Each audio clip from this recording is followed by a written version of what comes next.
Ce n'est pas la première fois que je reçois dans le cadre de cette chaîne Jean-Paul Nassau, qui est un ami et qui précédemment nous avait entretenu de la pensée de Castoriadis. Jean-Paul Nassau est de formation historien, politologue, et pendant longtemps, il a travaillé dans l'administration du ministère de la région bruxelloise, où il exerçait la fonction de directeur de la communication interne et institutionnelle. Ceci n'est pas anodin par rapport au sujet dont il va être question aujourd'hui. Je l'ai invité de manière très opportuniste parce qu'on va fêter dans quelques mois les 30 ans de l'existence de la région bruxelloise, qui est donc née, vous faites le calcul, en 1989, puisque nous sommes fin 2018 maintenant. Je l'invite donc à la fois comme spécialiste sur le plan intellectuel de la matière dont il va être question, mais aussi comme acteur, puisqu'il a il a travaillé sur le terrain, il connaît très bien donc la région bruxelloise. Jean-Paul Nassau a beaucoup écrit, des études multiples sur différents sujets, mais la région bruxelloise a été un de ses sujets de prédilection, et je viens d'expliquer pourquoi.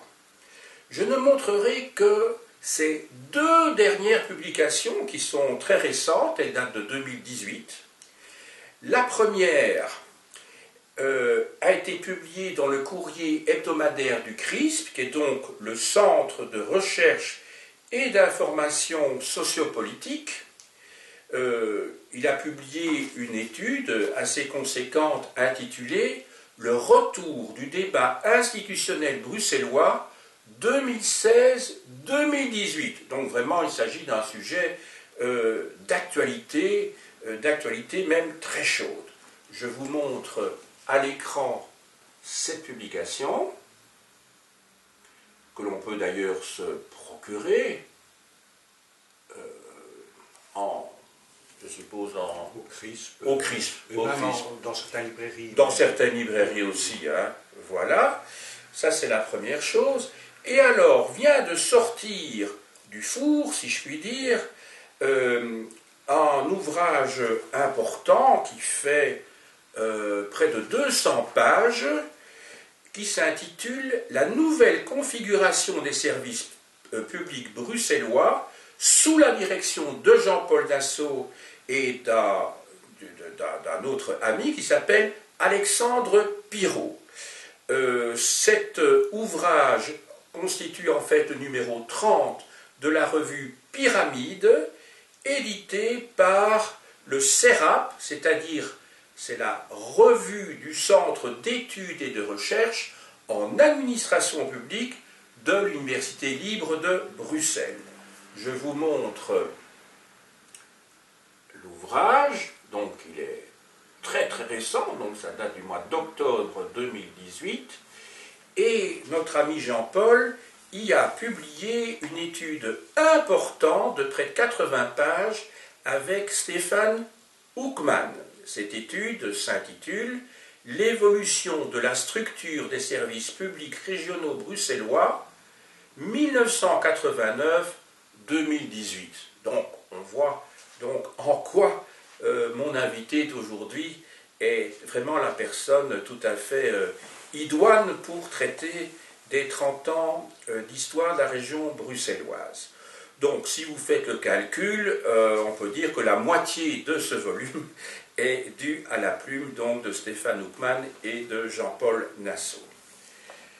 Alors, cher Jean-Paul, je suis tout d'abord très heureux de te recevoir aujourd'hui, ça c'est sûr. Merci de m'avoir invité. D'autant plus que nous nous connaissons maintenant depuis très longtemps.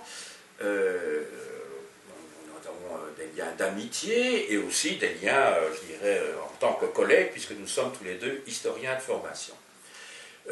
Nous avons convenu, dans le souci d'être pédagogue dans le cadre de cet entretien, de traiter successivement, pour commencer, d'abord des raisons qui ont mené à la création de la région bruxelloise.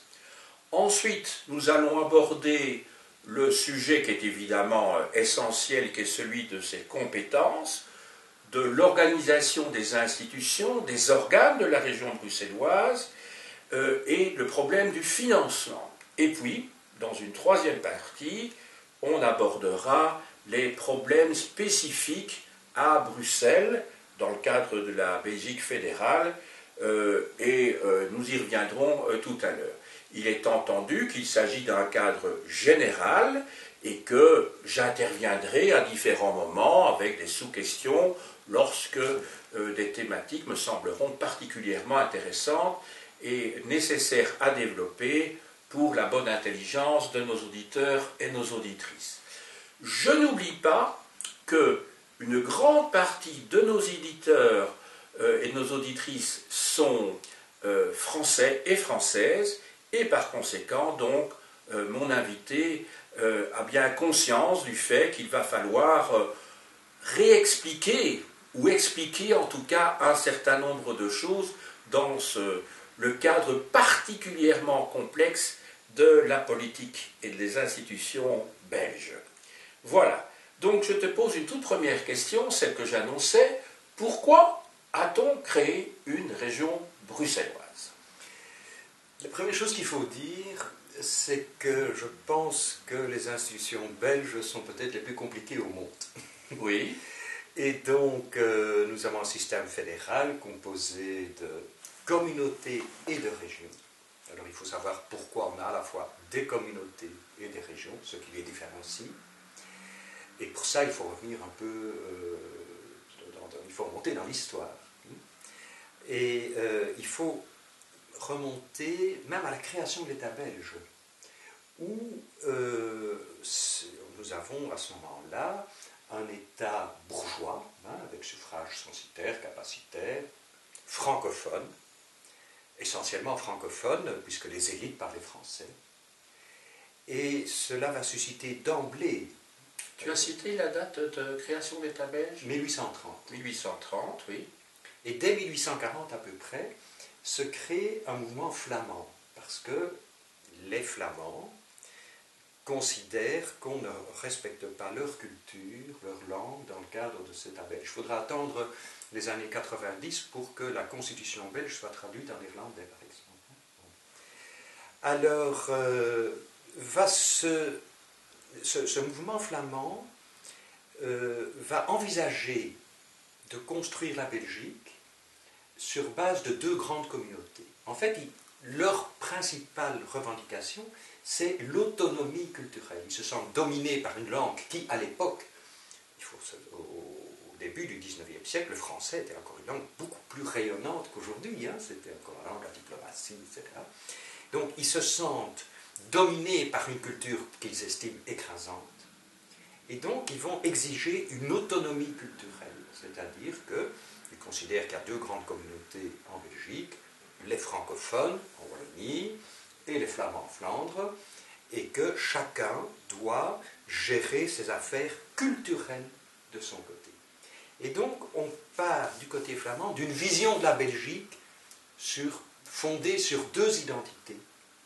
Une communauté française, une communauté flamande.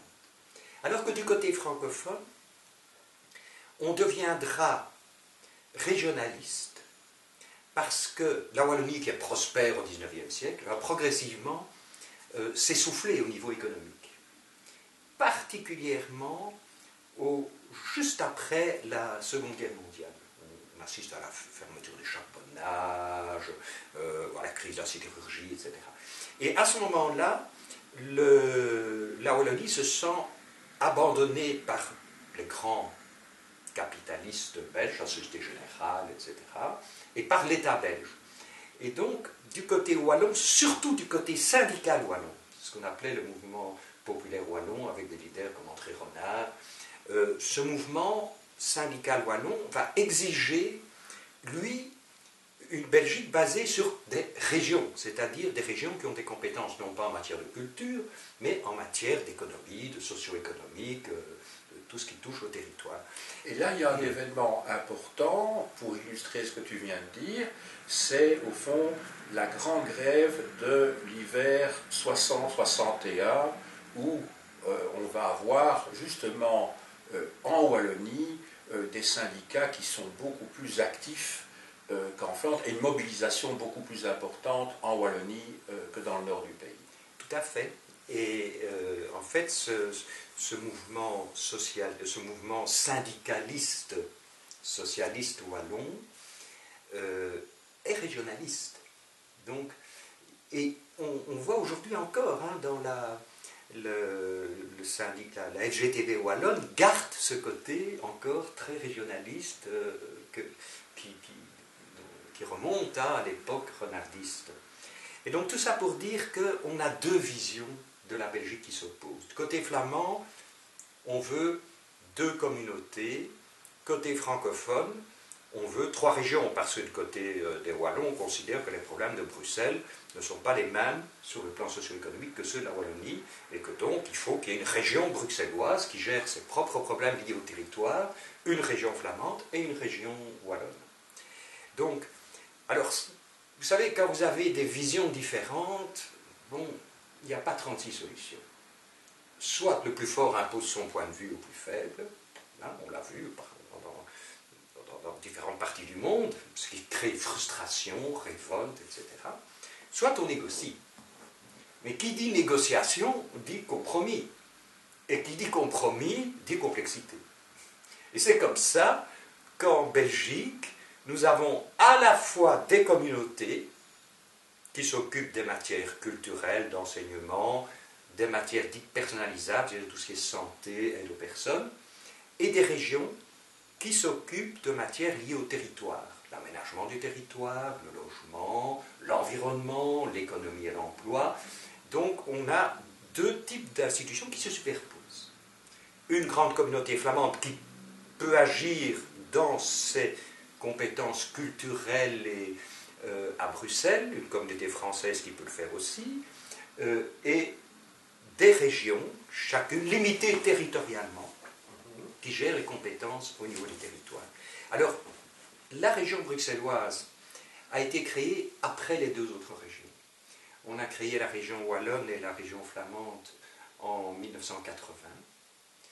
Côté flamand, comme on n'était pas demandeur des régions, mais plutôt d'une communauté, là, on a procédé à une sorte de fusion de la communauté de la région flamande, ce qui n'a pas été le cas du côté francophone. Mais les Flamands restaient dans leur optique deux entités, et donc ils n'admettaient pas la création de la région de Bruxelles. Il faut dire que Bruxelles était majoritairement francophone, très majoritairement francophone, et que les Flamands avaient peur de se retrouver face à deux entités, eux une seule entité face à deux entités, et donc ils nous ont refusé très longtemps la création de région bruxelloise. Mais finalement, comme en Belgique, on est dans une terre de compromis, de négociation, ça c'est vraiment une caractéristique au niveau de la politique belge, on est quand même parvenu en 1989, avec notamment le leader socialiste bruxellois de l'époque, Philippe Moreau, à arracher aux Flamands la création d'une région bruxelloise, avec des contreparties, notamment une forte représentation flamande dans les instances de la région bruxelloise, dont on va parler, ouais. Une limitation du territoire de la région bruxelloise aux 19 communes bruxelloises, alors que sa zone, son aire socio-économique s'étend largement l'Interland, comme on dit, son Interland socio-économique s'étend largement au-delà de ces 19 communes. Donc, ce sont des concessions qu'on a dû faire aux Flamands pour obtenir la création de cette région. D'accord. Alors, je vais te poser une question que certains se posent quand même. Tu as dit que, et tu vas sans doute y revenir d'ailleurs dans la question qui va suivre ici, qu'il y a une très large majorité de francophones à Bruxelles, qu'il y a eu une fusion entre la région et la communauté en Flandre, mais alors quid des Flamands de Bruxelles? Parce qu'au fond, ils sont membres de la communauté flamande, ils ne sont pas membres de la région flamande. Donc je vais te demander donc, de répondre peut-être précisément à cette question-là, avant d'aborder peut-être le problème des compétences et des organes propres, je dirais, à la région. Parce qu'on peut se poser la question de l'extérieur, oui, mais il y a peut-être une très grande majorité de francophones, oui, mais alors il y en a qui sont partiellement, tu vois ce que je veux dire? Oui, oui. Voilà, il y a un problème il y a un problème pour ces 10 ou 15% de flamands de Bruxelles. C'est ça. D'abord, il faut... il est intéressant de noter, oui, que de plus en plus, ces flamands de Bruxelles ont pris conscience de leur appartenance bruxelloise aussi.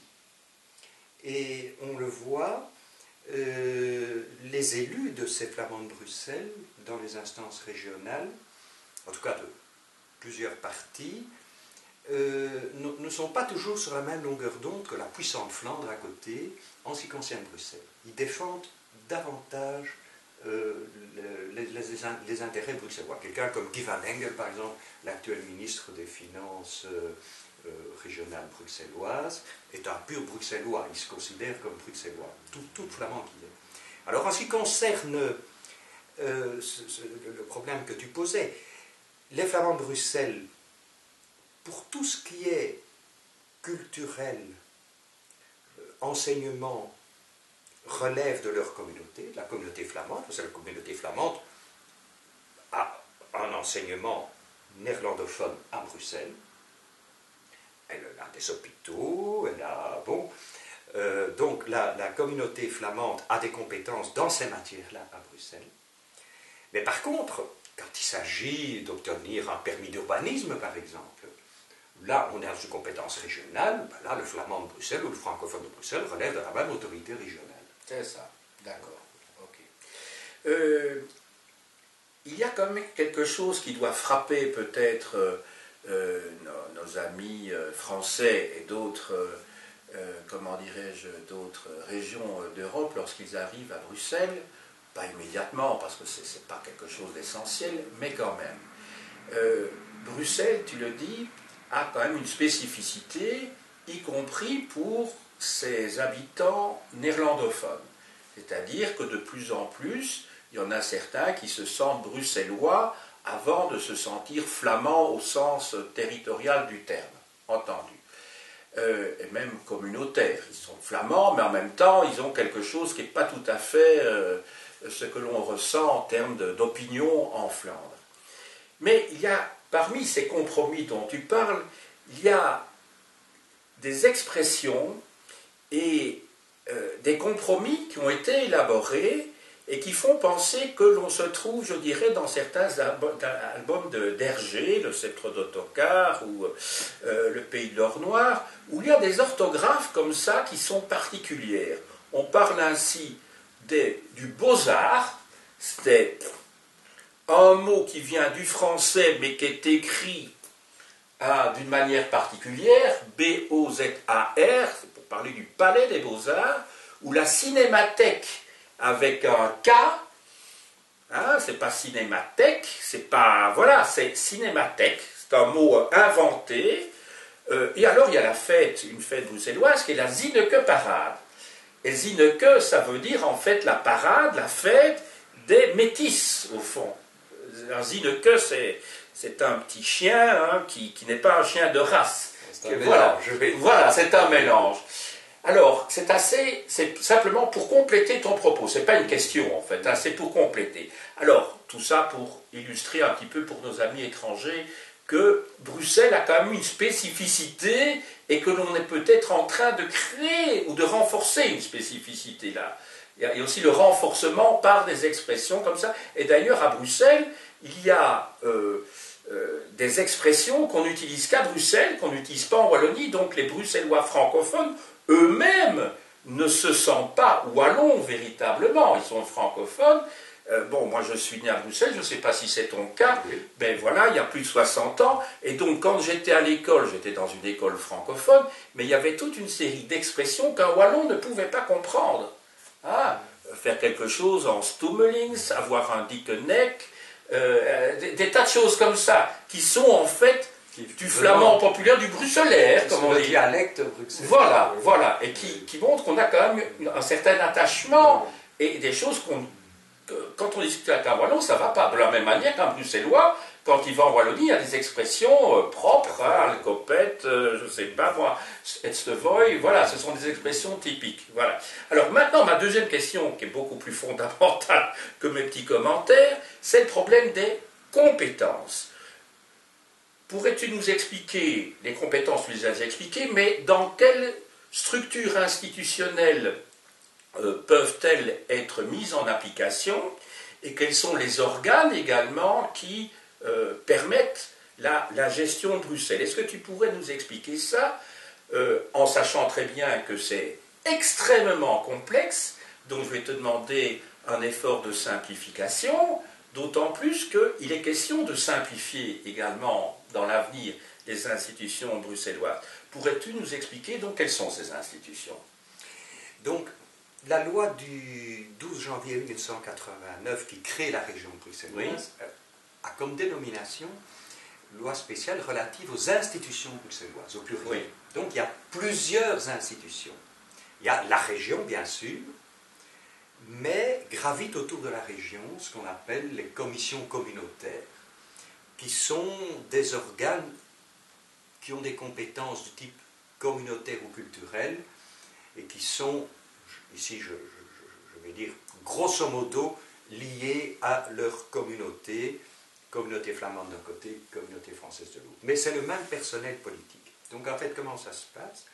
L'électeur bruxellois va voter pour un parlement régional, composé actuellement de 72 francophones et de 17 néerlandophones. C'est donc un système unicaméral. C'est un système unicaméral, tout à fait. Et en fait, on doit voter, l'électeur bruxellois est amené à voter soit pour une liste francophone, soit pour une liste néerlandophone. Néerlandophone. Au niveau de la région, il n'est pas permis d'avoir des listes bilingues, ce qui est permis au niveau municipal, au niveau communal, mais pas au niveau de la région. Donc on doit choisir si on veut voter pour une liste francophone ou pour une liste flamande. Mais on peut choisir, c'est pas imposé. C'est pas imposé. Ah voilà. C'est pas imposé. Quand vous arrivez dans le bureau de vote, à un moment donné, vous choisissez soit une liste, l'ensemble des listes francophones, soit l'ensemble des listes néerlandophones. Donc un francophone peut voter pour une liste néerlandophone. Tout à fait, et c'est d'ailleurs souvent le cas. D'ailleurs, certains partis d'extrême droite flamands, comme le Vlaams Belang, à un moment donné, a fait campagne en français pour essayer de drainer vers lui des gens qui étaient inquiets au niveau de la sécurité, de l'immigration, etc. Donc il y a eu des tentatives comme ça de mouvements de droite flamande. La NVA actuelle, pas vraiment, pas considéré comme un parti d'extrême droite, mais comme un parti quand même très à droite, de nationalistes flamands, vient aussi de faire au communal une campagne visant les électeurs francophones. Donc on vote soit pour une liste francophone, soit pour une liste néerlandophone, et tous ces gens, les 72, 72 pour les Français et les 17 néerlandophones, forment le Parlement de la région de Bruxelles-Capitale. Et ils vont élire un gouvernement composé de 5 membres, 2 ministres francophones, 2 ministres néerlandophones et un ministre-président qui est officiellement au-dessus de la mêlée linguistique, mais qui, dans les faits, est chaque fois francophone, puisqu'il y a une écrasante majorité de francophones au Parlement de la région de Bruxelles-Capitale. 3 secrétaires d'État seront adjoints à ce gouvernement de 5 ministres, 2 francophones et un néerlandophone. Alors, je ne vais pas entrer plus dans les détails, mais on va retrouver au niveau de l'Assemblée de ces commissions communautaires et de leurs exécutifs, le même personnel, c'est-à-dire que dans une commission communautaire française, par exemple, on va retrouver à l'exécutif les ministres et secrétaires d'État francophones du gouvernement régional, alors, et comme assemblée, le groupe linguistique français du Parlement régional, les 72 francophones. On dit français ou francophone? on dit le groupe linguistique français, le groupe linguistique néerlandais, hein, parce que C'est quand même étonnant. Mais c'est au niveau de la langue, hein, oui, c'est oui, au niveau oui, de la oui, langue. oui, Mais on dit les néerlandophones ou les francophones. Oui, oui, bien sûr, bien sûr. Mais ça a posé des problèmes à un moment donné. Maintenant, dans le cadre plus général fédéral belge, on parle de fédération Wallonie-Bruxelles parce que quand il y avait une communauté, l'institution qui s'appelait la communauté française, il y avait des tas de gens en France qui croyaient qu'il y avait un ministre spécial pour les Français de Belgique. Ça posait un problème. Donc, pour la Wallonie et Bruxelles, ben là, il y a un éclaircissement, même si ce n'est pas ça l'origine de l'éclaircissement, tandis que pour la Wallonie, mais tandis que pour Bruxelles, on a gardé les termes qui sont liés à une nationalité, quand même. À la langue. Groupe linguistique français. Ah, oui. Et groupe linguistique néerlandais. C'est la Ah langue. oui. Mais on dit, quand on dit la COCOM et la Commission communautaire française. et on dit bien française, communautaire française. Donc il y a quand même une ambiguïté. Non, je veux dire, je parle pour nous, pas pour les Belges, parce qu'on comprend très bien de quoi il s'agit, mais pour un Français, il pourrait croire qu'il est représenté. Oui, il pourrait croire, effectivement. Voilà, c'est ça. Voilà, oui, oui. Effectivement. Et donc, par contre, la commission communautaire flamande à Bruxelles, son parlement, ce seront les 17 élus néerlandophones du Parlement régional, et son gouvernement, ce seront les 2 ministres flamands et le secrétaire d'État flamand du gouvernement régional. Ça veut dire qu'il y a 3 gouvernements, alors. Alors, ça veut dire que, je dirais... Il y a le gouvernement commun, et alors il y a des sous-gouvernements, enfin je ne sais pas comment les appeler, alors. Ça s'appelle des collèges. Des collèges, oui.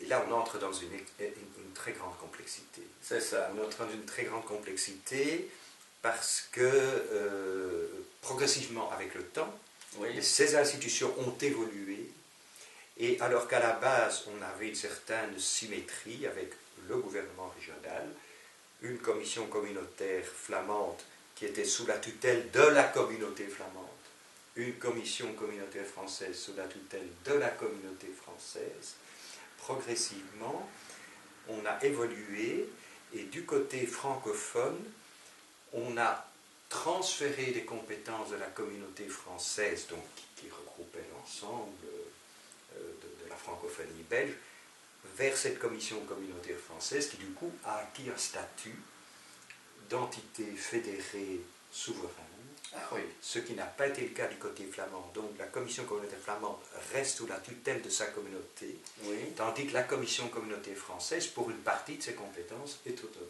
Donc, mais là, on entre dans une extrême complexité. Donc, ça veut dire que les juristes ont de l'emploi à Bruxelles. Les constitutionnalistes. Oui, c'est ça, voilà. Je suis désolé, je suis... Non, mais c'est très j'entre dans une grande complexité. Mais c'est complexe, donc on ne va pas nier non plus. Le tout, c'est d'être clair. Et alors, tu disais, il y en a 3, mais non, il y a un 4e, parce qu'il y a aussi la commission communautaire commune. C'est ça. On retrouve, en fait, les francophones et les flamands. Donc là, cette commission communautaire commune a une assemblée qui est la même que celle du Parlement régional, puisqu'on retrouve les 2 groupes linguistiques. Mais quelle est sa spécificité alors? Sa spécificité, c'est qu'elle s'occupe des matières dites bicommunautaires. Parce que, qu'est-ce qui se passe? J'ai expliqué que dans les matières, par exemple, d'aide aux personnes et de santé, la communauté flamande avait des compétences sur le territoire flamand. La communauté française sur le territoire wallon. Enfin, ce qu'on appelle la région linguistique française. Mais à Bruxelles, quand il s'agit par exemple des hôpitaux publics, ils doivent être bilingues, puisque ces hôpitaux publics, et Bruxelles est une région bilingue officiellement.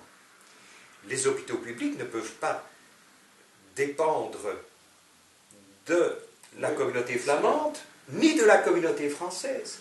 Donc il faut un organisme qui s'occupe de matières communautaires, bilingues, bicommunautaires.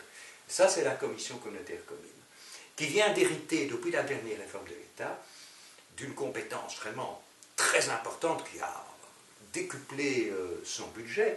Son budget est passé à 1 milliard d'euros alors qu'il était à 69 millions, quelque chose comme ça avant, puisque la commission communautaire commune, dans le cadre de la dernière réforme de l'État, où on a décidé de communautariser les allocations familiales, c'est-à-dire que les allocations familiales ne dépendent plus de l'État fédéral, mais était confié aux différentes communautés. Alors, à Bruxelles, pour éviter une différence de traitement entre francophones et néerlandophones, on a confié ces allocations familiales à la commission communautaire commune. Donc, voilà une institution qui a pris de l'importance depuis la dernière réforme de l'État. Mais tout ça est très compliqué. Alors, tu parles de complexité. Alors, pour nos amis français, et même pour beaucoup de Belges, parce que je crois que Belges aussi. Voilà, je crois que tu es en train de soulever peut-être le couvercle de la boîte de Pandore, hein, c'est le cas de le dire. Mais, quand il y a des litiges, est-ce que c'est la Cour constitutionnelle ou la Cour d'arbitrage qui s'occupe de ça? Parce que tu as parlé de problèmes constitutionnels. Est-ce que tu pourrais expliquer à l'usage de tous ceux qui nous écoutent, voilà, puisqu'il y a les deux. Alors, bon, quelle est la différence entre ces deux institutions s'il y a un problème? Est-ce qu'il y a une de ces institutions, et exclusivement une qui s'en occupe, ou est-ce que la Cour constitutionnelle a un rôle? En fait, il y a deux types de conflits possibles. Oui. Soit le conflit de compétences, qui est un conflit juridique, soit le conflit d'intérêt, qui n'est pas un conflit juridique, mais qui fait que, par exemple, une région prenant une décision, cette décision a des conséquences néfastes sur la région juste à côté. Bon, là on est dans le conflit d'intérêt. La région a le droit, par exemple, on a eu le cas, à un moment donné, la région flamande avait décidé de créer un incinérateur dans une commune limitrophe, mais qui n'était pas dans la région bruxelloise, mais les vents amenaient toutes les fumées sur la région bruxelloise. Donc la Flandre était dans son droit pour créer cette usine d'incinération, puisque c'était sur le territoire flamand, et que la compétence de déchets est une compétence régionale, donc tant territorialement que sur le plan matériel, elle était dans son droit, mais elle portait atteinte aux intérêts de l'autre région. Dans ces conditions-là, il y a une procédure qui s'appelle il y a d'abord une concertation entre assemblées, il y a un comité de concertation où sont représentées toutes les instances de l'État belge, où on essaye de trouver une solution politique au problème, mais qui n'a aucune valeur juridique. On essaye de mettre tout le monde autour de la table pour essayer de trouver un compromis à la belge. Voilà. Oui. Tandis que le conflit de compétences, c'est tout à fait autre chose. Là, c'est une région ou une communauté qui prend une décision alors qu'elle n'a pas le droit de la prendre. Parce que ce n'est pas dans ses compétences, ou bien parce que ça vise le territoire d'une autre communauté, d'une autre région. Dans ces conditions-là, parce qu'il y a parfois du flou, hein, oui. On énumère les compétences, mais il peut y avoir... Bien entendu. Hein, oui. Dans ces conditions-là, c'est effectivement la Cour constitutionnelle qui se prononce et qui décide éventuellement de casser la décision prise par une des entités fédérées. C'est très gentil. Donc tu es extrêmement clair, je te remercie. Et je crois que pour nos amis français qui, eux, ont une cour constitutionnelle, ils voient peut-être que ça va renforcer l'idée que chez les Français que la Belgique, si un jour elle devait disparaître en tant qu'État, ce serait peut-être pas une bonne affaire pour les Français d'annexer, parce que certains s'imaginent que s'il y a éclatement de la Belgique, automatiquement la Wallonie deviendra française. Je ne crois pas que c'est pas du tout l'intention des Wallons, mais il y a des Français qui imaginent cette hypothèse et que la Flandre deviendra néerlandaise. Ce n'est pas du tout le schéma dans lequel se trouvent les Belges, hein, d'une manière générale. Hein, et les Bruxellois, n'en parlons pas, hein, puisque c'est d'eux dont il est question ici. Mais les Français nous entendant doivent se dire, mais finalement, notre État centralisé, même s'il y a eu loi de décentralisation, la loi de fer, et s'il y a eu effectivement, mais que finalement, un État de type jacobin est quand même plus facilement gérable qu'un État comme le nôtre, en termes d'efficacité. Voilà, quelque part, on doit se dire, voilà, est-ce que c'est pas beaucoup d'énergie, beaucoup d'argent, parce que, bon, il faut résoudre tous ces problèmes, il y a un personnel, tu l'as dit, il y a quand même des députés qui sont quand même en nombre pour une région où il y a quoi, aux environs d'1 million d'habitants, un peu plus d'1 million d'habitants, est-ce que c'est pas le luxe d'un État relativement riche, alors qu'il y a des États où il y a de multiples communautés où on ne peut pas se permettre ce luxe-là. Voilà. À un moment donné, je sais qu'il y a peut-être une quinzaine d'années, il me semble, qu'il y avait même eu des experts israéliens qui étaient venus chez nous pour essayer de résoudre le problème de Jérusalem, pour essayer de voir un petit peu comment gérer ce problème de ces deux communautés aussi, d'une part les Juifs, et d'autre part les Palestiniens, ceux qui, parce qu'on peut être arabe et citoyen israélien, parce qu'il y a quand même des situations, parce qu'il y a quand même beaucoup d'Arabes en Israël qui sont citoyens, des problèmes similaires qui se posaient, et je crois que ça avait été le cas aussi vers 93, pour le problème de la Bosnie-Herzégovine. Oui, il était question à un moment donné de dire oui, mais là-dedans, il y a ceux qu'on appelle les musulmans, mais qui en fait sont des Serbes convertis à l'époque ottomane, hein, et donc il y avait le problème de la langue, qui n'était pas le problème de base, hein, mais le problème de la religion là, qui se posait. Voilà, donc quelque part, la Belgique a été à un moment donné un modèle, entre guillemets, ou une référence, peut-être pas un modèle, qui pouvait servir pour des pays, mais là ce sont des pays relativement petits, mais quand il y a parfois 10 communautés, 15 communautés, 20 communautés, le problème est beaucoup plus douloureux, parce que tu ne l'as pas dit, mais il y a aussi une région germanophone en Belgique. Voilà, même pour 65 000 habitants, ou 70 000, enfin je ne sais pas très bien combien ils sont. Une communauté germanophone. Qui seront, voilà. Voilà. Je voulais revenir continue avec la région. Oui, un petit instant sur, effectivement, avec le conflit israélo-palestinien, un ministre des Relations extérieures de la région bruxelloise, Joseph Chabert, était allé à Jérusalem lors d'un colloque pour discuter effectivement du problème de Jérusalem que se disputent Palestiniens et Israéliens, comme les francophones et les flamands se disputent de Bruxelles. Et il avait été exposé le modèle bruxellois avec toute sa complexité, mais en disant que c'était un moyen d'éviter la confrontation violente. C'est ce que je disais au tout début. Si on veut éviter les confrontations violentes, il faut de la complexité, parce qu'il faut du négocier. Il faut aussi une volonté.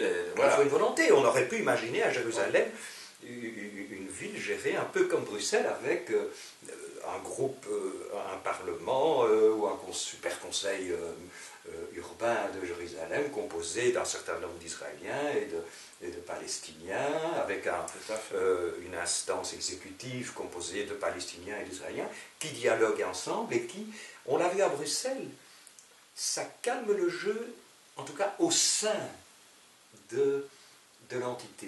Les Flamands de Bruxelles, alors que grosso modo les Flamands étaient opposés à la création de la région bruxelloise, il faut reconnaître que les Flamands de Bruxelles qui ont collaboré au gouvernement régional l'ont fait avec loyauté vis-à-vis de la région bruxelloise, et que les rapports, en général, il y a eu l'une ou l'autre crise, mais très peu par rapport aux 30 ans de la région bruxelloise, entre francophones et flamands de la région de Bruxelles.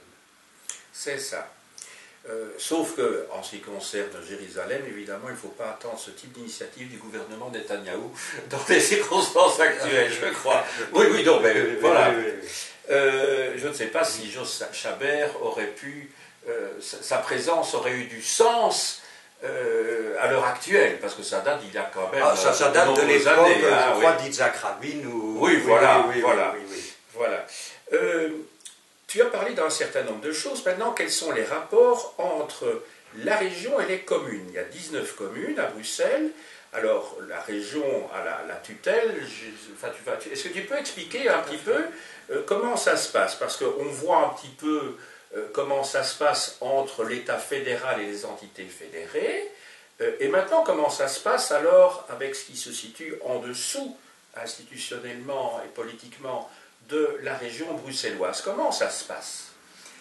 Donc les communes, il y a 19 communes à Bruxelles, qui ont diverses compétences. Elles sont chargées de l'état civil, par exemple.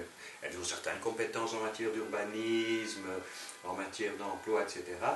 Mais les communes sont placées sous la tutelle de la région. Donc la région bruxelloise peut annuler une décision communale, ou la suspendre, ou l'annuler. c'est aussi la région bruxelloise qui intervient dans le financement des communes. Parce que les communes, toutes seules, n'arriveraient pas à se financer malgré les centimes taxes additionnels, communales, les centimes additionnels, etc. Et donc, la région supplée au déficit entre recettes et dépenses de la commune. Et donc elle régule aussi, au niveau de la région bruxelloise, je dirais, des inégalités trop fortes qui peuvent apparaître entre les communes riches et les communes pauvres. Oui, par exemple, dans la dotation générale aux communes, on a introduit une série de critères de façon à éviter que les communes riches deviennent de plus en plus riches, parce que les communes riches, évidemment, lèvent moins d'impôts, puisqu'elles ont moins de dépenses, tandis que les communes pauvres sont obligées de lever plus d'impôts. Donc il y a un mécanisme correcteur dans la dotation générale aux communes, où on veille... Et qui est inscrit dans la loi? Qui est inscrit dans la loi régionale, qui est... les lois de la région de Bruxelles-Capitale s'appellent des ordonnances. C'est ça. Et donc il y a une ordonnance sur la dotation générale aux communes, et tout ça est... Donc c'est institutionnalisé, ce n'est pas un problème politique au sein de chaque coalition gouvernementale au sein de la région bruxelloise. Donc si ce sont plutôt les libéraux qui dominent, parce qu'il n'y a pas moyen de faire une coalition, d'être tout seul à Bruxelles, donc s'il y a une coalition où dominent plutôt les libéraux, ou dominent plutôt les socialistes, puisque le CDH, donc ils peuvent collaborer avec les deux d'une certaine manière, puisqu'ils sont au centre, donc est-ce que ça ne...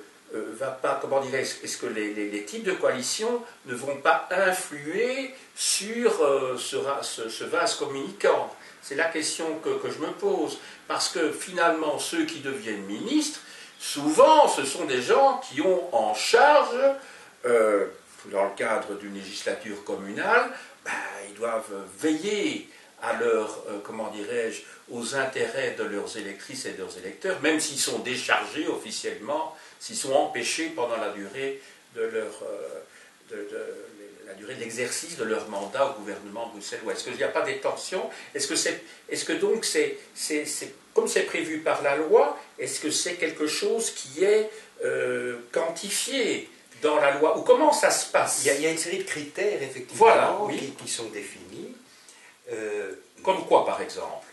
Par exemple... Dans quel domaine? On compte le nombre, par exemple, d'étrangers. Hein. C'est ça. On compte le nombre... d'habitants, peut-être aussi. D'habitants, oui. Je pense qu'on compte la densité, qu'on prend en compte c'est la ça, densité. oui. De mémoire, mais il y a une série. Et donc ça c'est prévu dans la loi, donc que l'on soit dans un gouvernement de centre-gauche ou de centre-droit, je dirais, ça de toute façon c'est la loi qui régule cela. C'est la loi qui régule, bien sûr. Oui. Mais maintenant, une loi, en l'occurrence ça s'appelle une ordonnance à Bruxelles, un texte législatif est toujours l'émanation, effectivement, d'un rapport de force politique. Donc ça a été voté par un type de majorité qui était plutôt progressiste. C'est ça. Rien n'empêcherait une nouvelle majorité de modifier le texte législatif. Mais en attendant qu'il y ait une modification de la loi, ça reste valable. Voilà. Oui, et ça ne crée pas des tensions, justement, entre groupes qui se trouvent dans la même majorité en disant oui, mais je ne sais pas, il y a des communes considérées comme réputées comme plutôt riches, je pense à l'est et au sud de Bruxelles, je pense à les communes que tu connais, donc Uccle, je ne sais pas, Oderghem, oui. Saint-Pierre, ou Forêt, et puis alors d'autre part des communes plus défavorisés, comme peut-être Saint-Gilles, Molenbeek, Anderlecht, qui sont, voilà, en gros, j'essaye de simplifier. Et Bruxelles-Ville, qui est plutôt une ville plutôt pauvre, je crois. Non, oui, non, c'est un cas un peu particulier. Hein. Mais bon, ici, il y a une législation qui s'applique et tout le monde respecte la loi. C'est ça. Voilà, même si certains édiles de communes riches vont peut-être le déplorer, mais tout le monde respecte la loi. C'est ça. Parce que c'était nécessaire, évidemment.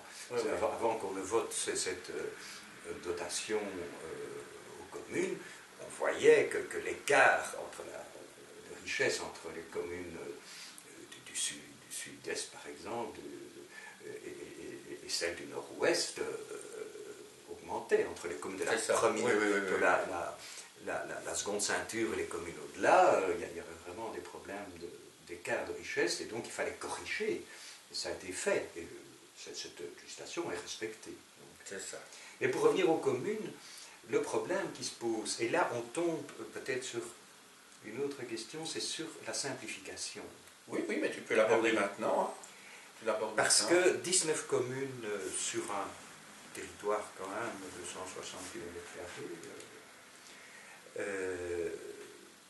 km², certains estiment que ça fait beaucoup. Oui.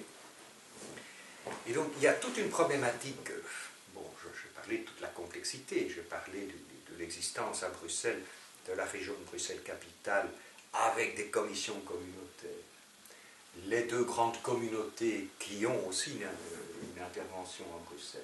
Sans oublier encore le rôle que joue l'autorité fédérale à Bruxelles dans un certain nombre de domaines. Et puis on a encore 19 communes. Donc, de plus en plus de voix commencent à s'élever sur la complexité de la situation bruxelloise en matière institutionnelle. Certains parlent de lasagne institutionnelle, en disant on ne s'y retrouve plus, il y a trop de pouvoirs compétents. Des stratifications, c'est oui, ça tout que tu à veux fait. dire. Et puis parfois au même millefeuille, ce qu'on appelle en oui, France le millefeuille. Voilà. Et donc, pour ce territoire bruxellois, de plus en plus de voix disent on doit simplifier. On doit simplifier. Alors certains disent il faut supprimer les communes. Finalement, Bruxelles est une grande entité urbaine. Supprimons les communes et transférons toutes les compétences des communes à la région, et puis on n'en parle plus, ça. Il y a des résistances, j'imagine, au niveau des bourgmestres. Il y a des résistances du côté des bourgmestres. Donc les maires. Hein. Les maires. Et ce débat n'est pas sans connotation communautaire. Parce que les Flamands de Bruxelles, donc j'ai exposé un peu la composition du Parlement régional et du gouvernement régional. Oui. Au gouvernement régional, il y a des ministres flamands. Et les décisions au gouvernement régional se prennent selon la procédure du consensus, c'est-à-dire que si un des 5 ministres s'oppose à une décision, la décision ne passe pas. Donc les Flamands ont obtenu, les Flamands de Bruxelles ont obtenu un certain nombre de garanties de participer effectivement au pouvoir à la région. Ils n'ont pas les mêmes garanties dans les communes. Donc logiquement, plusieurs partis flamands disent il faut transférer le maximum de compétences des communes dans la région. Certains disent qu'il faut supprimer les communes, c'est le cas des socialistes flamands. Donc, du côté flamand, il y a une volonté de renforcer le pouvoir régional aux dépens du pouvoir communal. Et les francophones, eux, disent ok, c'est complexe, mais on voit les Flamands venir, c'est parce que dans les communes, ils n'ont pas le même pouvoir, la minorité flamande n'a pas le même pouvoir qu'à la région, et c'est pour ça qu'ils veulent renforcer le pouvoir régional aux dépens des communes, et nous, on veut maintenir ce pouvoir des communes, tout en considérant, en admettant que c'est compliqué, qu'on pourrait revoir la répartition des compétences entre la région et les communes, voire revoir certaines limites des communes pour créer des ensembles plus cohérents, parce que c'est un héritage de l'histoire. Ces communes, il y a parfois des anciennes paroisses de l'ancien régime. Oui, des découpages qui sont assez singuliers. Donc, il y a actuellement tout un débat qui porte sur la simplification des institutions bruxelloises, autour de quelques grands thèmes. Il y a ce thème des communes dont je viens de parler. Il y a le thème de ces commissions communautaires. Sont-elles nécessaires? Ne faudrait-il pas les supprimer? C'est aussi tout un débat. Le thème aussi du fait, et tu l'as souligné tout à l'heure, qu'il y a un nombre incroyable de parlementaires régionaux bruxellois par rapport à une population d'un peu plus d'1 million d'habitants. Oui. Mais tout ça est le fruit de négociations, parce qu'à un moment donné... Il faut avoir la paix civile, quoi. Pas politique. C'est ça, c'est à un moment donné, les Flamands de Bruxelles, lors d'une précédente négociation, estimaient qu'ils étaient trop peu au Parlement régional, ils avaient une dizaine d'élus, et ils ont exigé qu'ils aient un nombre plus important et garanti d'élus. Et donc on a augmenté artificiellement le nombre d'élus bruxellois pour permettre une représentation suffisante de la minorité flamande la population flamande diminuant à Bruxelles, et les Flamands craignaient de ne plus avoir suffisamment de parlementaires pour pouvoir influencer valablement la politique régionale. Donc, on dit aussi, il faudrait peut-être revoir ça, il y a trop de parlementaires. Et donc, diminuer le nombre, réintroduire des listes bilingues, mais là, crainte des Flamands, si on réintroduit des listes bilingues et que ce soit que les Flamands ne soient plus en nombre. Donc il y a tout un débat à ce sujet aussi. Donc il y a vraiment un débat qui porte sur la composition du Parlement régional, sur le rôle des communes et sur l'existence ou non, le maintien ou non de ces commissions communautaires. D'accord. Et alors pour la représentation de Bruxelles dans le Parlement de la Fédération Wallonie-Bruxelles, est-ce que ce sont... c'est une question d'ingénu, je pose, mais dont je connais la réponse, mais je la pose quand même. Est-ce que ce sont les, comment dirais-je, les députés ou les conseillers régionaux, c'est le terme, on dit députés maintenant on dit députés régionaux. Députés régionaux. De conseillers régionaux. Voilà. Mais... Est-ce que ce sont les députés régionaux bruxellois qui siègent dans leur ensemble ou par délégation de certains d'entre eux au sein du Parlement de la Fédération Wallonie-Bruxelles? Comment ça se passe? Alors là, il faut savoir donc que le Parlement de la Fédération Wallonie-Bruxelles, dont le nom officiel est quand même toujours encore Communauté française. Dans la Constitution. Dans la Constitution, on est bien d'accord. Donc, le Parlement de la Fédération Wallonie-Bruxelles s'occupe de matières communes à l'ensemble des francophones, qu'ils soient bruxellois ou wallons. Par exemple, l'enseignement. Donc, il faut savoir qu'il y a environ 3,5 millions de Wallons et 1 million de Bruxellois. Donc, il faut qu'au Parlement de la Fédération Wallonie-Bruxelles, cette proportion soit respectée. En gros, un quart. Oui. Un quart, c'est ça. Et donc, on a décidé que les parlementaires wallons, parce que les wallons votent pour un parlement wallon, les parlementaires wallons, à l'exception du germanophone, parce qu'il peut y avoir un ou deux germanophones, parce que la communauté germanophone, territorialement, fait partie de la région wallonne. Mais donc, en gros, on peut dire que l'ensemble du Parlement wallon, 75 membres, fait partie du Parlement de la Fédération Wallonie-Bruxelles. Donc, ils ont deux casquettes. Ils ont deux casquettes.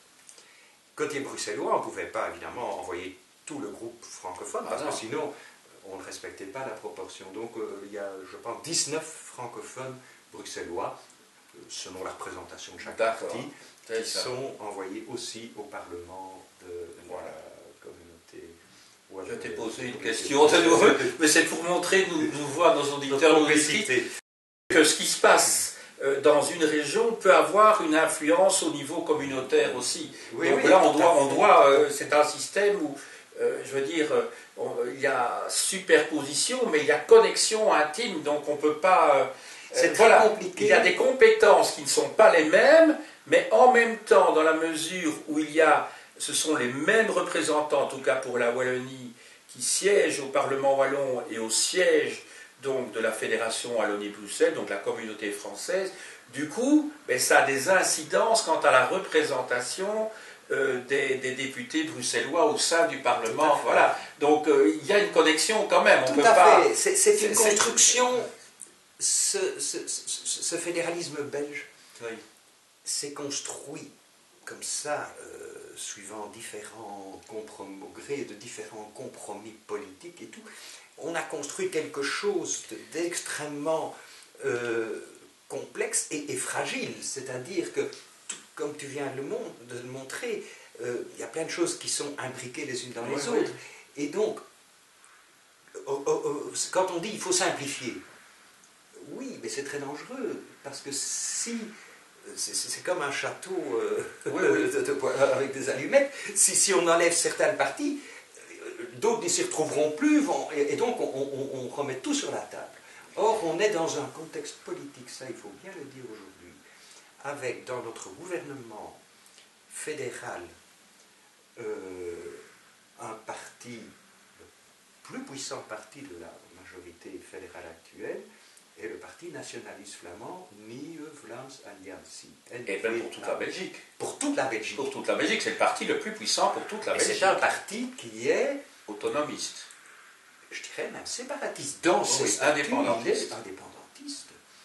Alors, la grande crainte, évidemment, c'est que si on dit, bon, il faut simplifier, mais pour ça, il faut retoucher la carte qui va s'effondrer. Oui, et qu'on risque de remettre de nouveau une réforme de l'État sur la table, dont profiterait la NVA pour avancer encore plus dans le dépeçage de... Mais alors, comment comprendre qu'au niveau, lorsqu'il y a eu la négociation pour créer, enfin pour former donc le gouvernement fédéral, on a décidé de mettre, la NVA a donc accepté de mettre entre parenthèses cette question de la révision de la Constitution.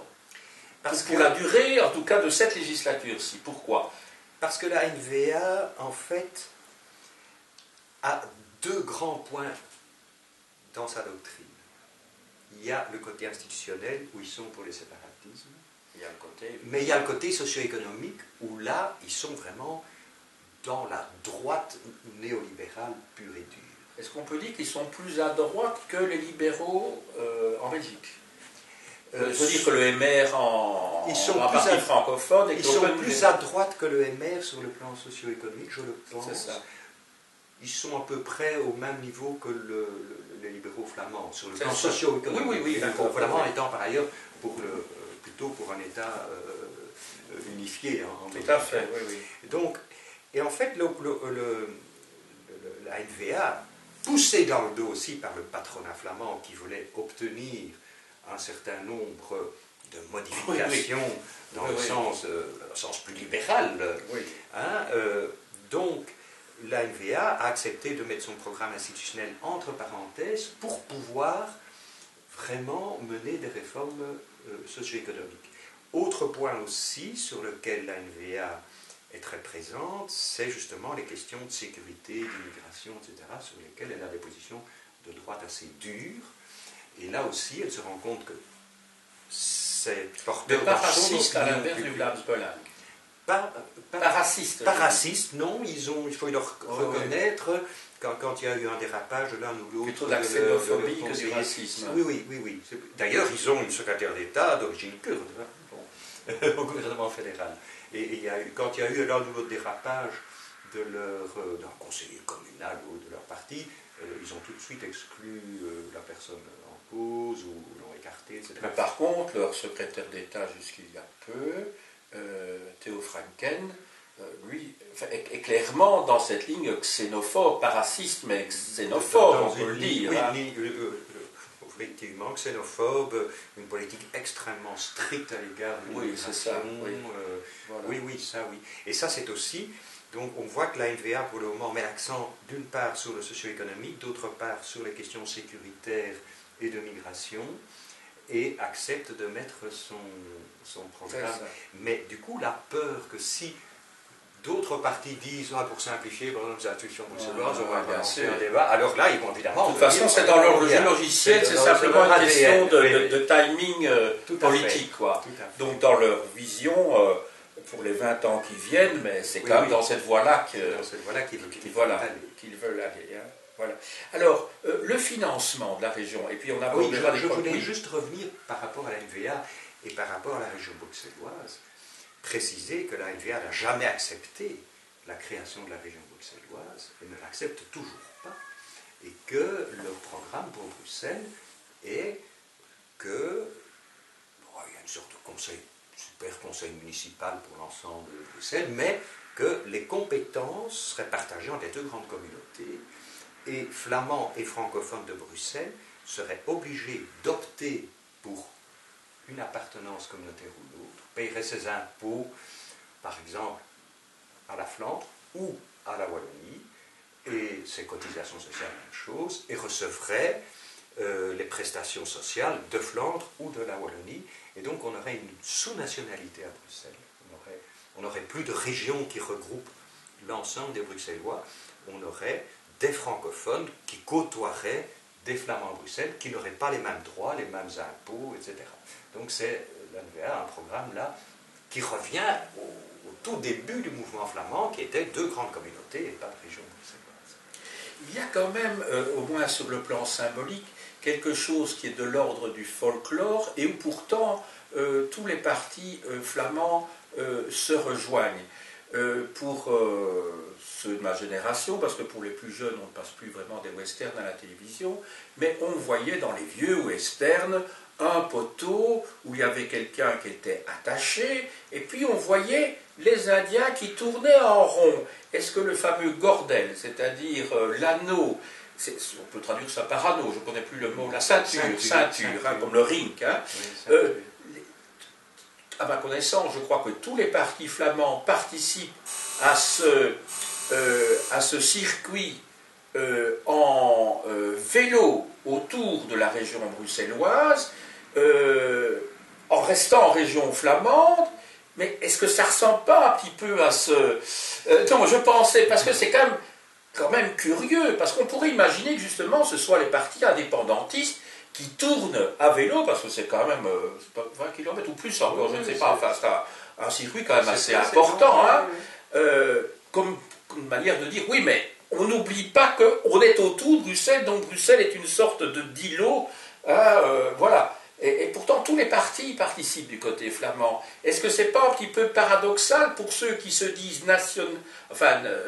patriotes attachés à la Belgique unitaire, qui se retrouvent dans une démonstration comme ça, qui symboliquement est quand même un petit peu inquiétante pour les pour les Bruxellois, et ils se retrouvent en même temps que les membres de la NVA et que du Vlaams Belang. Il faut remonter à plusieurs années en arrière, hein, parce que ce bordel a été créé, effectivement, c'était une manifestation sportive, mais qui avait une connotation politique, c'était montrer que toute la périphérie était flamande à Bruxelles. C'était dans un contexte où il y avait encore de grosses frictions entre francophones et flamands sur l'élargissement de Bruxelles par rapport à 6 communes, ce qu'on appelle les communes à facilité, qui sont des communes situées sur le territoire flamand, où il y a une majorité de francophones qui y vivent. Et donc les francophones disaient, il faudrait intégrer ces communes-là dans la région bilingue de Bruxelles-Capitale.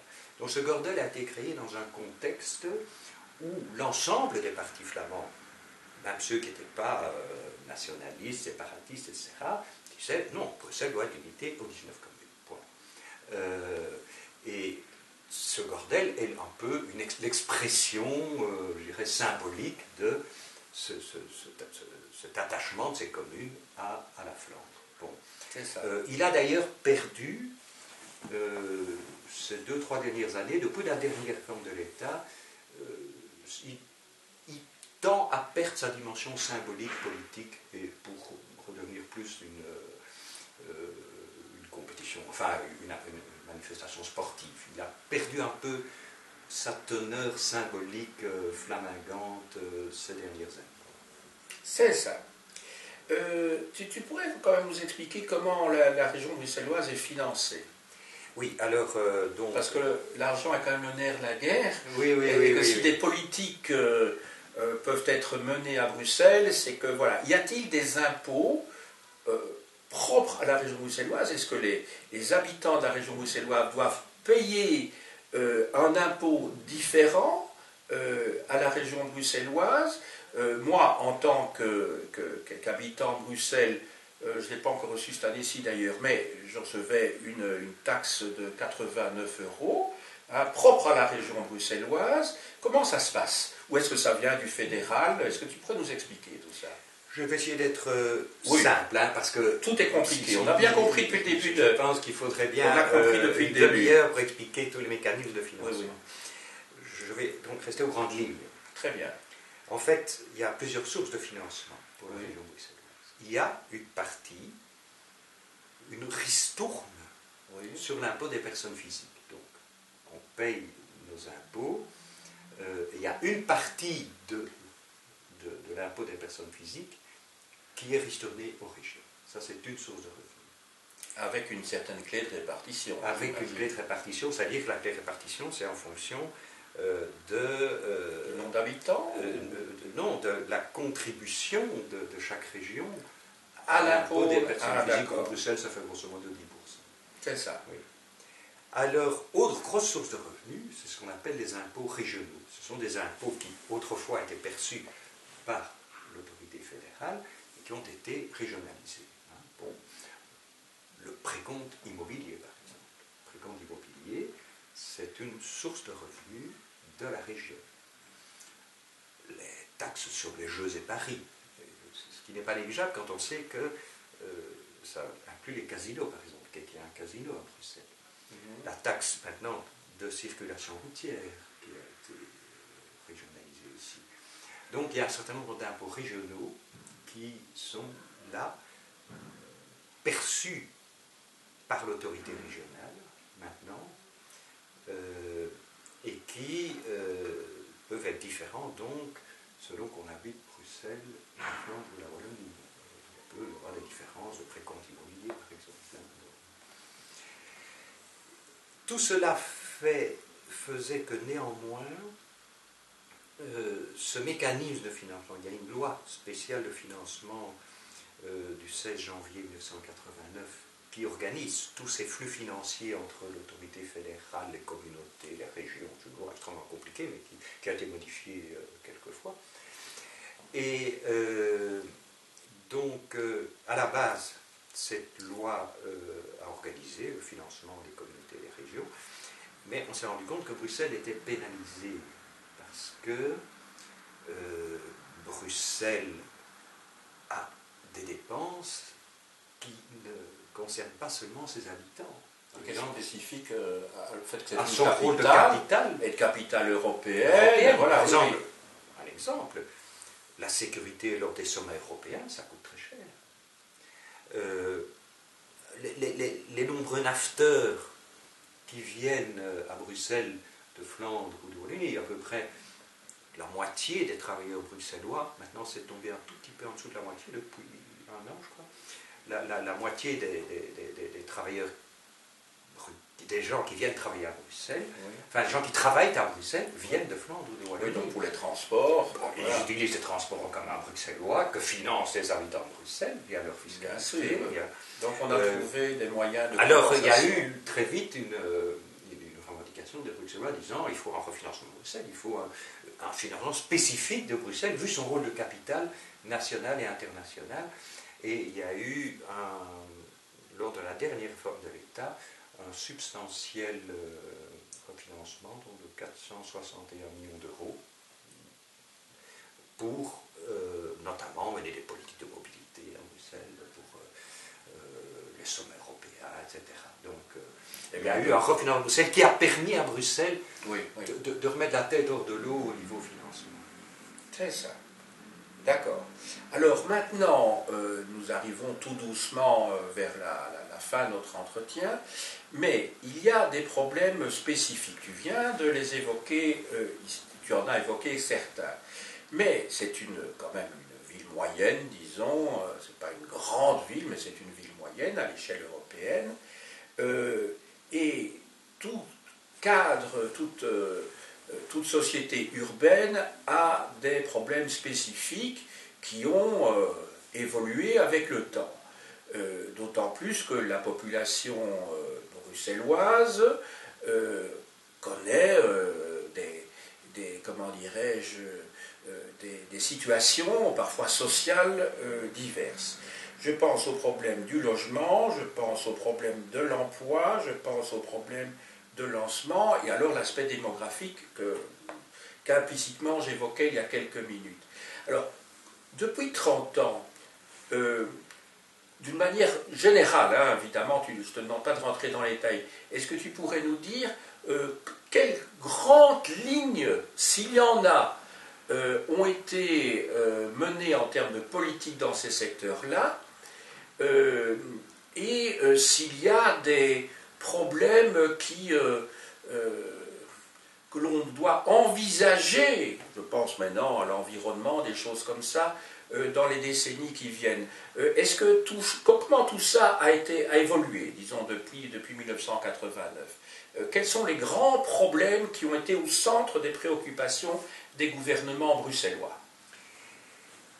Il faut savoir que avant 89, une série de matières était gérée au niveau de Bruxelles par l'autorité fédérale. Et que la création de la région, à la base, quand on a créé la région, vraiment, le leitmotiv était, maintenant, on va pouvoir mener une politique en faveur des habitants de Bruxelles. Et plus une politique en faveur du rôle de capitale de Bruxelles. Par exemple, auparavant, on faisait des voies rapides qui rentraient à Bruxelles pour que les nafteurs, flamands ou wallons pouvaient venir travailler le plus vite possible au cœur de Bruxelles, au dépens de la qualité de vie des habitants. On a eu des désastres urbanistiques. Oui, et donc, lors de la première législature bruxelloise, de 89 à 95-95, oui. Il y a eu vraiment un gros travail législatif qui a été fait. Tu n'as pas au fond indiqué quelle est la durée d'une législature à Bruxelles? Normalement 5 ans. 5 ans. Il y a eu une fois où la première législature a été prolongée d'1 an pour permettre de rendre ça symétrique avec les élections en Flandre et en Wallonie, et puis la suivante 4 ans. Donc, mais maintenant c'est 5 ans. C'est 5 ans, mais si maintenant il y a une crise gouvernementale, qu'est-ce qui se passe? Donc on doit quand même revoter. Enfin, je veux dire, alors qu'est-ce qui se passe quand il y a une majorité législative au niveau bruxellois qui ne fonctionne plus? Qu'est-ce qui se passe?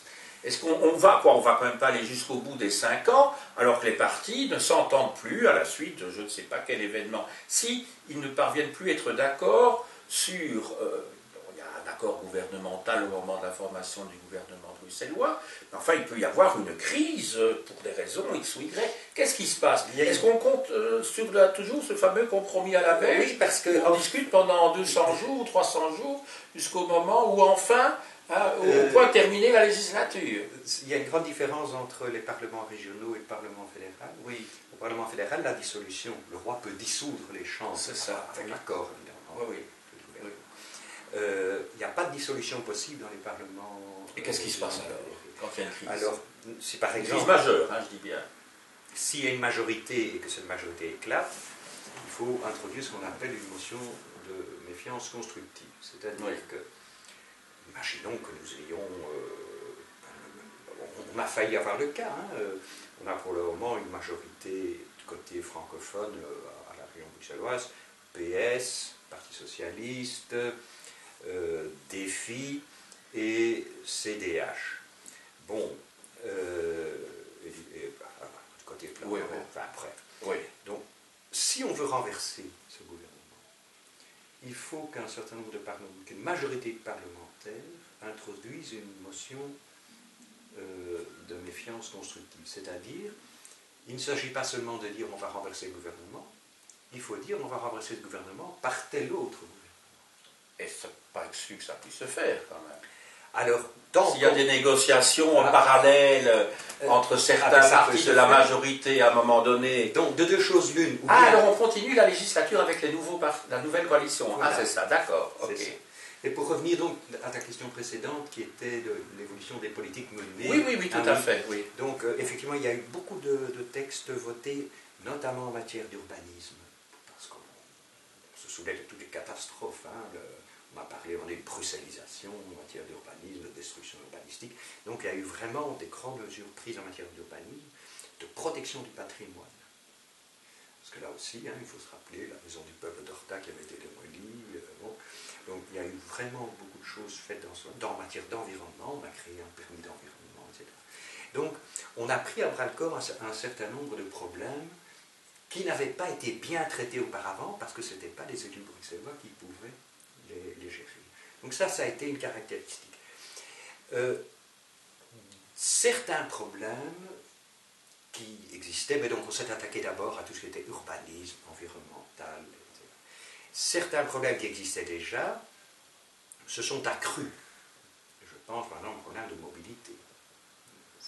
La mobilité devient vraiment un problème énorme à Bruxelles. Il y a eu le problème du logement. Manque vraiment important de logements sociaux, mais aussi de logements moyens. C'est le prix des loyers est très élevé. Résultat, on n'en est pas encore au prix de Paris ou de Londres. Non, on n'en est pas là, mais quand même. Donc, ce qui pousse notamment la classe moyenne, une petite classe moyenne, des jeunes ménages de classe moyenne à partir, à s'installer en périphérie parce qu'ils trouvent là des endroits agréables pour le même prix, moins cher. Et parfois la périphérie relativement loin, parce Et que parfois, la, de parce plus que en la plus loin. périphérie wallonne immédiate, elle est Très relativement chère, chère. oui, Hein, Waterloo, oui, Lannes, oui. Genval et tout, ce sont des communes. Celle-là, oui, très chère. Voilà. Oui. Donc on doit Enfin, ils vont aussi parfois. à la périphérie flamande. Ah oui, bien sûr. Oui. Donc, les problèmes de logement, les problèmes de mobilité ont pris une ampleur vraiment plus grande encore aujourd'hui. Problème d'emploi, parce que il y a vraiment toute une partie de la population bruxelloise, tu parlais de changement démographique, changement de la démographie bruxelloise, et de la sociologie, bruxelloise. Et donc, on a énormément de jeunes, souvent d'origine étrangère, Ils sont de la deuxième ou troisième génération. Oui, mais infraqualifiés. Et donc, il y a vraiment... Alors, ces problèmes d'emploi, de logement, de mobilité, et aussi un problème qui est très important aussi, c'est la cohésion sociale, oui, c'est la pauvreté. Il y a une pauvreté qui se développe, qui est très très importante. Un tiers des Bruxellois sont limite à basculer dans la pauvreté. Oui. Et Bruxelles accueille, avec tous les problèmes aujourd'hui de migration, beaucoup de ces gens arrivent à Bruxelles. On a vu les problèmes que ça pose au parc Maximilien. Donc il y a toute une série de problèmes. Il faut savoir que la région essaye de s'y attaquer. En matière d'emploi, par exemple, on était en 2013 à 20% de chômeurs, ce qui était énorme à Bruxelles. On est redescendu aux alentours de 16 maintenant. Donc il y a eu quand même des mesures, notamment en matière de formation, d'accompagnement des chômeurs qui ont été prises. Donc en matière de mobilité, on essaye, suite au refinancement de Bruxelles notamment, d'allonger des lignes de métro, d'allonger des lignes de tram.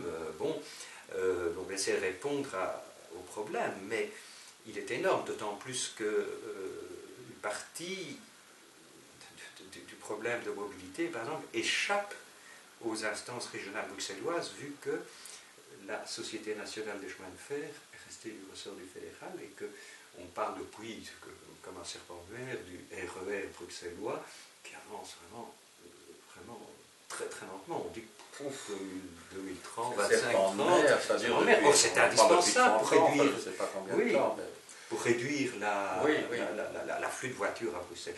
Donc on a vu, je dirais, donc, un certain nombre de problèmes ont été pris en main dès la création de la région bruxelloise, et on a, en matière d'environnement, d'urbanisme, de politique de l'eau, on a pris des mesures indispensables, essentielles, mais il y a d'autres problèmes qui continuent à... Mais alors, dans le domaine, je dirais, l'enseignement dépend enfin, les écoles, il y a des écoles communales à Bruxelles, il y a des écoles, enfin bref, c'est compliqué en Belgique aussi, hein, c'est compliqué, mais donc, on voit que, parce que la natalité se porte plutôt bien, elle se porte plutôt bien, et donc, on a dû, récemment, mais c'est un manque depuis de nombreuses années, dû prévoir, et on a commencé à construire de nouvelles écoles à Bruxelles. Donc il y a les problèmes au niveau des crèches aussi. Et quel est le rôle de la région pour la construction de bâtiments? Parce qu'au fond, les réseaux, il y a un réseau communal, c'est entendu, pour les écoles primaires essentiellement, quelques écoles secondaires, mais pour le reste, ça dépend de l'enseignement de la Fédération Wallonie-Bruxelles. Je veux dire, c'est une autre instance politique qui s'en occupe. Et alors, il y a aussi la COCOF, il y a des hautes écoles qui, par exemple, dépendent directement de la Commission communautaire française. Mais la région, justement, c'est seulement par la voie de la COCOF qu'elle peut intervenir. Alors, c'est par où? Par quel biais peut-on participer à la construction de bâtiments parce que la subvention de traitement ou le traitement des enseignants, ça c'est encore autre chose. Est-ce que tu pourrais expliquer un petit peu tout ça? Oui. Parce que c'est très compliqué, on a bien compris. Donc, en fait, l'enseignement, il y a différents réseaux. Il y a l'enseignement communal qui... Je n'ai pas parlé du réseau libre confessionnel. Ici, j'ai parlé du réseau officiel. Une commune peut créer des bâtiments. Oui. Bon. Mais il faut savoir que en matière d'enseignement, la commune ne relève pas de la région. Tout le reste, elle relève de la région. Mais là, elle relève de sa communauté. Donc, pour l'enseignement francophone, elle doit respecter les règles de la communauté Wallonie-Bruxelles, l'enseignement néerlandophone, la communauté flamande. Oui. Je parlais du rôle de la région. Alors, la région s'est émue parce que, effectivement, il y a une poussée démographique à Bruxelles assez importante.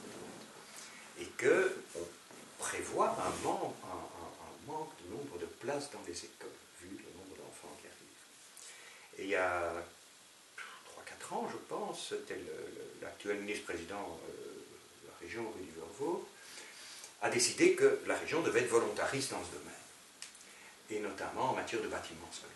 Or, elle n'a pas cette compétence. Et donc, côté flamand, la communauté flamande a attaqué, dans le cadre de conflit de compétences, la décision de la région de Bruxelles-Capitale de créer un certain nombre d'écoles. En fait, Vervoort disait, vu le manque d'écoles, parce que la communauté flamande et la communauté française n'en font pas assez, on va aider, on va en faire aussi, c'était dans l'intérêt commun, mais ce faisant, il débordait son cadre de compétences. Alors effectivement, la COCOF a reçu de la part de la communauté française une compétence en matière de bâtiments scolaires. Mais la COCOF n'est pas très riche. et le budget est limité. C'est ça. Donc la région a plus de moyens, parce que la région notamment a une fiscalité, et a plus de moyens, donc pourrait davantage le faire que la COCOF. Donc on est là dans une situation un peu délicate. Mais écoute, je crois que vraiment maintenant nous arrivons à la fin de notre entretien, sauf si tu as encore quelque chose d'essentiel à dire. Donc on a fait le tour avec toi, d'une part des origines historiques de la région bruxelloise. Dans un deuxième temps, il était question des compétences et des institutions. Et dans un troisième temps, ce chapitre était plus court, c'était celui des problèmes qui se posent à une ville de niveau moyen, je dirais, en Europe. Hein. C'est pas une petite ville, c'est pas une très grande ville quand même, hein, à côté de Paris, de Londres ou d'autres agglomérations urbaines en Europe. Donc c'est une ville moyenne. Donc je te remercie beaucoup. Est-ce que quand même, comment dirais-je, là tu es historien, hein, tu n'es pas Madame Soleil, mais enfin, quel avenir vois-tu dans le cadre, à la région bruxelloise, dans le cadre de l'évolution politique belge pour les 30 ans qui viennent, étant donné le poids, je dirais, des partis indépendantistes flamands, puisqu'il y en a au moins deux, hein, il y a la NVA et le Vlaams Belang. Est-ce que tu donnes cher de la région bruxelloise ou tout simplement de la Belgique pour les 30 ou 40 ans qui viennent? Comme tu le dis, je ne suis pas Madame Soleil, c'est... Voilà, mais comment vois-tu les choses? Il y a différents scénarios envisageables. Oui. Je ne pense pas que Bruxelles... Autrement dit, va-t-on dans un premier temps vers une sorte de confédéralisme, puisque maintenant nous sommes dans un État fédéral, dans un État confédéral avant peut-être la dissolution de l'État belge, voilà, qui déjà dans le cas de la Confédération, qui ne serait plus qu'une coquille vide, quoi, c'est-à-dire... Ça, c'est la thèse de la NVA, oui, c'est ça. Le système confédéral, parce que, en fait, le problème, c'est que Bruxelles est un des éléments qui fait que la Belgique n'est pas encore explosée. S'il n'y avait pas Bruxelles, il y aurait beaucoup de chances que les deux pays soient séparés. Mais les Flamands ne veulent pas renoncer à Bruxelles. Pour eux, historiquement, Bruxelles est une ville flamande, et en plus, Bruxelles est une vitrine pour leur économie, crédible pour leurs institutions, vu le rôle Tout à fait. Européen et international. Pour nos amis français, ça vaut peut-être la peine de rappeler que jusqu'au milieu du XVIIIe siècle, jusqu'aux des années 1740, Bruxelles était composée d'une population majoritairement flamande, et c'est au fond l'installation de l'administration et puis ensuite de la haute finance, etc., qui a fait que Bruxelles a basculé. Au XIXe siècle, il y a eu une francisation. Une francisation, mais ça date, d'après des recherches qui ont pu être faites sur le XVIIIe siècle, à partir de 1740. On le voit à partir des actes notariés, des testaments, etc. C'est à ce moment-là qu'on voit que la francisation commence, à partir de 1740. Voilà, je te laisse poursuivre. Et donc, en fait, l'ANVA ne parle plus de séparatisme parce qu'ils savent très bien que si ils font un scénario à la catalane, par exemple, on se sépare, donc le Parlement flamand déclare l'indépendance de la France. Unilatéralement. Eh bien, Bruxelles restera avec la Wallonie, il y aura une Belgique, Wallonie-Bruxelles. Donc ils préfèrent parler de confédéralisme, c'est-à-dire vider l'État central de toutes ses compétences, lui c'est vraiment des compétences minimes. L'armée même pas la justice. Pas la justice, voilà, pas la justice. Donc il y aurait l'armée, parce que maintenant déjà pour les relations extérieures, il y a déjà des ministères dans les régions de relations extérieures. Donc on ne peut même pas dire que les affaires étrangères sont encore des matières régaliennes à 100% aujourd'hui. Pas à 100%. Non, oui, non. Oui. Et donc Bruxelles empêche ce séparatisme pour le moment. Donc la vision de la NVA, c'est vraiment le confédéralisme. C'est ça. C'était le professeur Delperré, qui était un constitutionnaliste, qui avait dit le confédéralisme, en mettant en garde les francophones, le confédéralisme, c'est le fédéralisme des cons. C'est ça, oui. Et donc... mais lui, c'est un patriote. Ah oui. C'est un vieux Belgicain. Oui. Et donc, c'est très difficile de prévoir l'avenir, parce que ça se joue aussi dans le cadre européen. Ah ben oui. Jusqu'à présent, on a vu une Europe qui se développait et prenait de plus en plus de pouvoir aux États. Mais maintenant, depuis quelques maintenant, années, il y a un mouvement centrifuge au niveau de l'Europe. Donc, il y a tellement de facteurs qui entrent en jeu qu'il est très difficile de prévoir d'imaginer ce qui va... Mais ce sera sans doute le mot de la fin, parce que comme nous nous arrêtons aujourd'hui, on ne peut pas savoir ce qui va se passer dans les années qui viennent. Donc je te remercie infiniment, Jean-Paul, pour ton éclairage vraiment très, très pertinent, parce que ce n'est pas par hasard que je t'ai invité sur ce sujet-là, et je suppose que dans l'année qui vient, on va t'entendre... toi et d'autres spécialistes sur les ondes de la radio et de la télévision parler justement de la naissance de la région bruxelloise, et il sera certainement question des bilans de ces 30 ans de la région bruxelloise. Pour tout à fait terminer, ce serait peut-être bien de dire qu'il y a quand même une fête presque nationale, régionale à Bruxelles. Tu connais la date? Parce que moi je ne la connais pas. La fête de l'Iris. La fête de l'Iris. C'est quel mois au moins? C'est juin. C'est au mois de juin, il y a la fête de l'Iris. Hein, voilà. Il y a donc même un drapeau bruxellois, tu peux l'expliquer aussi en 2 mots. Pour que les étrangers qui viennent, les touristes qui viennent à Bruxelles, ne se posent pas de questions sur ce drapeau. Je trouve qu'il n'est pas très réussi. Avant, il était mieux. En fait, on a voulu symboliser l'Iris. Oui, qui est une fleur qui est censée pousser dans les marais. Dans les marais à Bruxelles. Et que Bruxelles était une ville à la base. Voilà, avec son nom lui-même. Donc, maintenant on a hyper stylisé l'iris. Donc c'est une fleur stylisée jaune et bleu. Sur un fond bleu.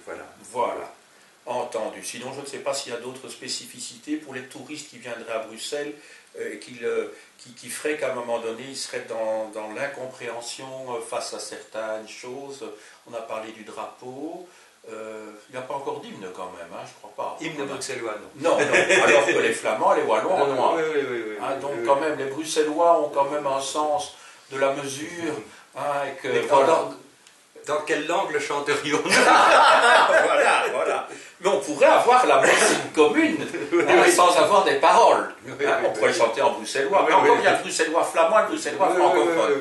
Donc là encore, il y a une nuance. En tout cas, un très grand merci. Et voilà, je sais que tu es encore très actif, bien que tu sois retraité depuis quelques années. La preuve, ce sont les 2 publications que j'ai eu le bonheur de montrer devant la caméra. Et qui prouve que tu restes quelqu'un sur le pont du navire. Hein, je ne sais pas si tu es à la poupe ou au niveau de la proue, mais ce qui est sûr, c'est je crois qu'on va t'entendre certainement l'année prochaine, puisque tu étais là en tant que fonctionnaire, en tout cas, au moment de la création de Bruxelles. Dans la création de la région. Maintenant, je travaille surtout comme collaborateur scientifique du CRISP. Oui, ce que j'ai pas dit, mais comme il y avait une publication, donc collaborateur scientifique, ce qui veut dire que tu travailles comme historien, comme politologue, et plus du tout tu ne dépends pas de la région bruxelloise d'ailleurs. Voilà, heureusement, il est temps que ça s'arrête. Voilà. Un grand merci Jean-Paul. Merci.